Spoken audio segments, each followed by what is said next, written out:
Fala galera, beleza? Bem-vindos ao canal O Gerador de Riqueza. Felipe aqui, primeiro vídeo do mês de novembro, primeiro também pregão do mês de novembro. Hoje, 1º de novembro, nós iremos falar dessa reta final do ano e darmos aí o resumo semanal em relação à precificação do pânico. Além disso, resultados da transmissão paulista não agradou o mercado e o que esperar dos dividendos.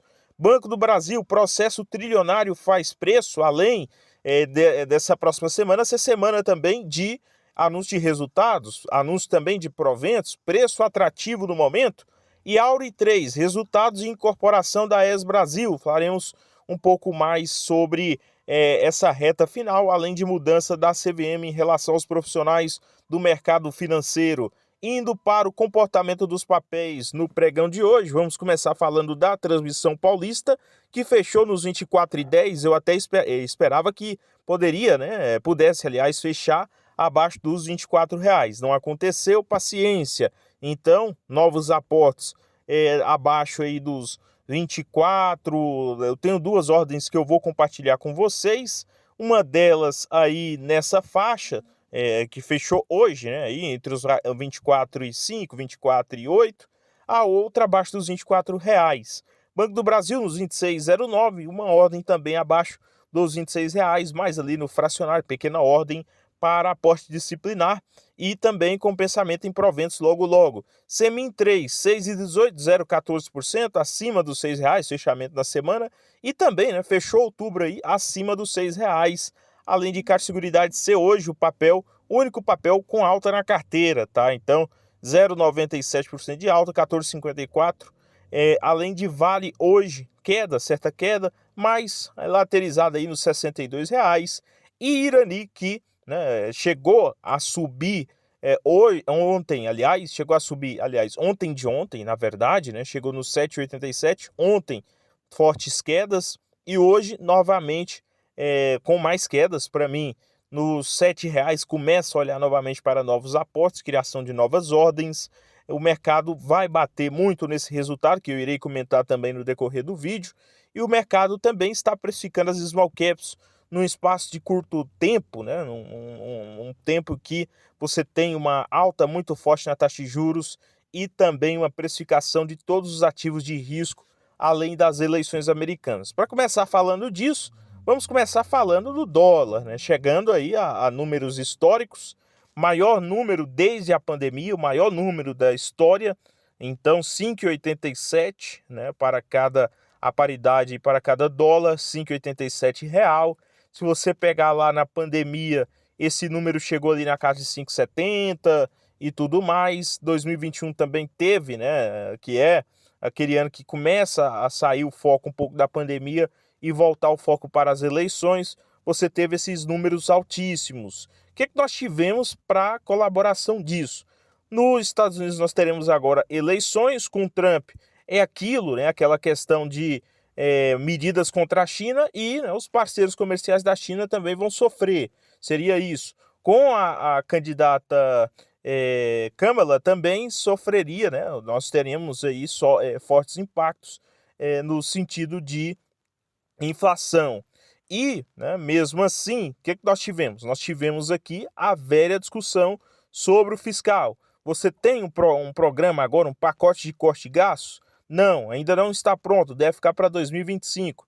Porém, o mercado não acredita muito que esses gastos, esses cortes vão surgir em efeito, ao menos no curto prazo, tá? E nesse período, é um período muito difícil, né? Todos praticamente os mercados sofrendo com isso. Nós temos o quê? Um governo nadando contra o mercado, né? Nadando contra a maré. Então, isso pesa muito no curto prazo, tá? As minhas ordens em relação a esse cenário são três. Eu vou criar mais aí de política de enfrentamento, né? Ao menos no curto prazo, para poder aproveitar o sentido contrário da coisa e começar a usar também o caixa. O que nós tivemos? Nós temos ordens em Banco do Brasil, nos 25,95, ordens em Transmissão Paulista, nos 23,90 e 24,05, com também o radar, né, aí tanto em Irani e outras small caps também que faz parte da carteira, tá? Agora, para começar falando de Banco do Brasil, nos 26,09, 0,91, logo logo tem anúncios de resultados. Sobre isso, o diretor financeiro já deu entrevista falando que uma queda no resultado agora não é o fim do mundo e, né, deve ter uma alta na inadimplência do agro, ou seja, ele já está antecipando que o lucro líquido do terceiro trimestre será parecido lá com o segundo trimestre, um pouco inferior, a inadimplência deve aumentar e, mesmo assim, ele acredita que deve ser mantidos os proventos para a reta final do ano e início também de 2025. É importante lembrar que durante essa semana nós tivemos, né, aí uma medida do Ministério Público, né, então entrando com uma ação no qual você teria aí um processo trilionário a ser indenizado aos descendentes de escravos ou negros, tá? Então, esse foi um processo aí que vem chamando a atenção. Porém, na minha avaliação, não deve ter aí a sua tese perene, tá? Não deve prevalecer, não deve prosperar. Por quê? Primeiro, o seguinte fator: o grande volume, né, financeiro que está sendo pedido, um pouco mais de 1 trilhão e 400 milhões, se eu não me engano, e também a forma, né, que está sendo feita, tá? A coisa está sendo feita no intuito aí de tentar, né, propagar como o Banco do Brasil sendo um dos responsáveis por um período triste da história brasileira. Realmente, o período da escravatura é um período muito triste para a história brasileira, mas seria impossível hoje, por exemplo, você ressarcir, né, todos e identificar todas as pessoas que são descendentes, uma vez que a nossa cultura, né, é uma cultura miscigenada. Então, primeira coisa é essa, tá? Segunda coisa na minha avaliação, essa é uma avaliação pessoal, é você, né, ir lá no FMI, como o Banco do Brasil. Então, eu sou o Banco do Brasil, vou no FMI, pedir um empréstimo trilionário, tá? Empréstimo trilionário para esse programa, que seria medidas aí, no qual, né, você teria algumas cotas para empréstimos com taxas interessantes, auxílios e etc. O que você, FMI, me falaria? Claramente negaria, tá? O risco de calote, o risco de você ter ali também a política de crédito perdida de um banco que basicamente a sua, né, hoje a sua política de crédito, ela carrega o agro praticamente nas costas, então isso acarretaria em eventos subsequentes, inclusive, né, hoje se você for olhar a carteira de crédito do Banco do Brasil, ela é trilionária, mas ela tem também os seus limites, tá? Ela tem os seus limites. Então, na minha avaliação, isso não prospera para quem pensa que irá fazer preço. Eu acho que é melhor ficar um pouco mais tranquilo em relação a isso, tá? Ao menos no curto e médio prazo. E por fim, né, o meu pensamento é que foi usado o momento da Vale, a Vale tem agora, né, que pagar, foi feito o acordo na semana passada e tem que pagar por Brumadinho, né? Então, a barragem de Mariana, então a Vale tem que pagar por um crime ambiental que ela realmente foi comprovado que nesse caso ela colaborou, né? Então, diferentemente de Banco do Brasil. Agora, indo para o próximo papel, nós vamos falar de Transmissão Paulista, os 24,10, 0,78 de queda. Ontem nós tivemos o mercado precificando e hoje de novo. O que nós tivemos de resultado em relação a destaques? Aumento na receita líquida nos 9 meses e também no terceiro trimestre versus o terceiro trimestre de 2023. A variação trimestral foi 8% positiva, enquanto que, né, aí a dos 9 meses, 18%, olhando só o resultado IFRS. Nós vamos falar do regulatório, que é o que nos interessa para dividendos, tá? EBITDA 2,7 bi versus 2,3 bi nos 9 meses de 2023, um avanço de 19%, e no trimestral um avanço de 9%. Além disso, lucro líquido 21% superior, 1,2 bi versus 1,041 bi lá no início lá nos 9 meses de 2023, uma certa queda de 9% no trimestral, mas ainda é 431 milhões, tá? Além disso, uma margem líquida de cerca de 36% nesse terceiro trimestre e, olhando para os 9 meses de 2024, 37%, com ROI, pessoal, na casa de 20%, ROI de bancão para uma transmissora. E o que mostra aqui também nesse destaque é o alto volume de investimentos. Para quem preocupa sobre o fim da receita, né, RBSE, que é uma receita parcialmente financeira até 2028, nós tivemos aqui nos 9 meses de 2024 mais de 2 bilhões e 300 milhões investidos apenas em 9 meses, 61% superior aos já 1 bilhão e 400 milhões lá no ano de 2023. Dando seguimento, o que esperar dos dividendos? Aqui eu peguei o destaque regulatório, né? Então, a DRE do regulatório, demonstração dos resultados regulatórios, e nós tivemos aí, né, nos 9 meses, cerca de um pouco mais de 2 bilhões e 200 milhões de lucro, tá? Então, nos 9 meses de 2024 até agora. Se você tirar só aqui, né, só os 70%, que é a política de dividendos da transição paulista, quando a alavancagem está inferior a 3,5 vezes, né, dívida líquida sobre EBITDA do ano, nós teríamos aí cerca de 1 bilhão e 600 milhões, um pouco superior a 1 bilhão e 400 milhões lá do ano passado, o que daria bruto aí algo próximo de 2,66 por ação, bruto, né? Se você for descontar o formato de anúncio, seria juros sobre capital próprio, parte de dividendos, esse valor cairia um pouco pensando na líquida de 15%. Então, nós teríamos aqui um número até interessante, razoavelmente interessante, para dividendos nessa reta final do ano, em transmissão paulista, podendo ser esse volume superior ao que eu trouxe aqui apenas como suposição, né, e exemplo, ou podendo ser inferior, tá? Então, fica aí também o racional para você estudar e analisar conforme o seu interesse, pensando como acionista. Sobre Irani, no 7,25, 4,23 de queda hoje, nós estamos de olho para aportar. Esse é o meu entendimento, pensando em novos aportes em Irani.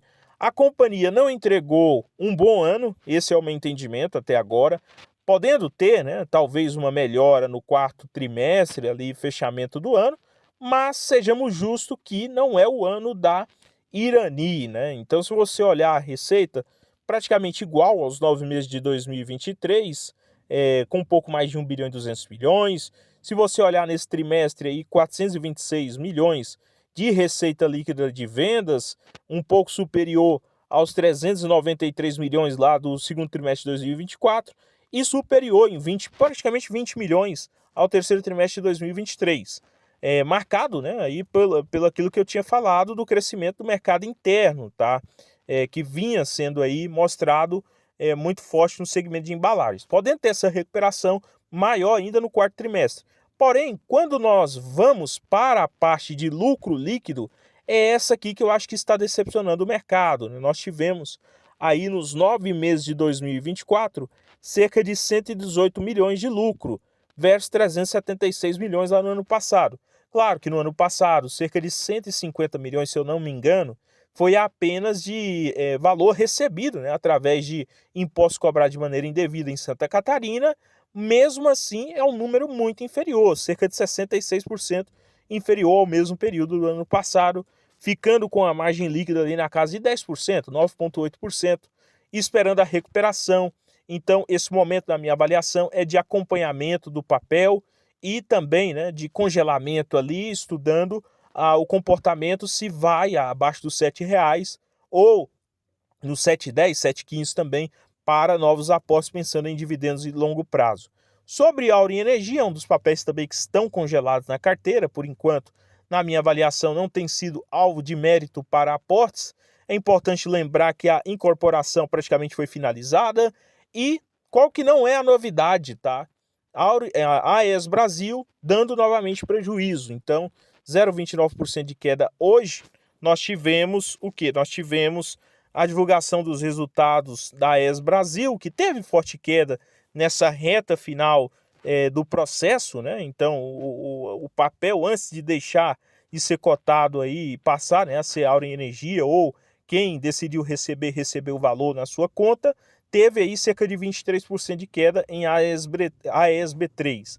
A Auren Energia registrou um prejuízo de 73 milhões. Eu não vou trazer aqui agora nesse vídeo os destaques, por quê? Para não ficar tão longo, tá? Então, eu vou trazer os destaques primeiro da Auren Energia e nos próximos vídeos, ou nos vídeos do canal Olho nos Dividendos, eu irei, né, aí compartilhar o que eu entendi sobre esse terceiro trimestre da AES Brasil. Então, né, 270 milhões de lucro para a Auren Energia nesse terceiro trimestre e cerca de 73 milhões de prejuízo para a AES Brasil, mantido o prejuízo lá do segundo trimestre de 2024, tá? Agora, vamos para os destaques da Auren Energia. Em relação ao ano, tem sido até aqui, né, tirando a parte da aquisição, né, ou incorporação da ES Brasil, tem sido um bom ano. Se você olhar a receita, 4,8 bilhões em 9 meses, né, você tem aí cerca de 9% de alta, muito marcado por o avanço aí na parte de comercialização de energia, e também, né, nós tivemos aí uma menor queda na receita da hidrelétrica nesse período, e um pequeno avanço na eólica. Se você olhar um outro fator negativo aqui já, é o crescimento da alavancagem, né? Então, a alavancagem mais que triplica em relação a 2023, num curto espaço período de tempo, pela emissão da debênture, né, que trouxe aí para o caixa da companhia 2,5 bilhões de reais. Porém, houve também um aumento do endividamento, quase que aí dobrando esse endividamento em um curto espaço de tempo. Lucro líquido de 270 milhões versus o prejuízo lá marcado, né, pelo aquele fator de impostos na reta final de 2023 em 830 milhões, tá? Então, uma variação positiva no ano, nos 9 meses de 24, 615 milhões, versus o prejuízo em 2023, 423 milhões. E esse número, nós teremos aí uma certa a par, né, desses números já com a ES Brasil, quando? Primeiro trimestre de 2025, aí sim nós teremos o consolidado e também endividamento consolidado, tá? Acho que esse é um fator que pesa muito pensando no médio prazo.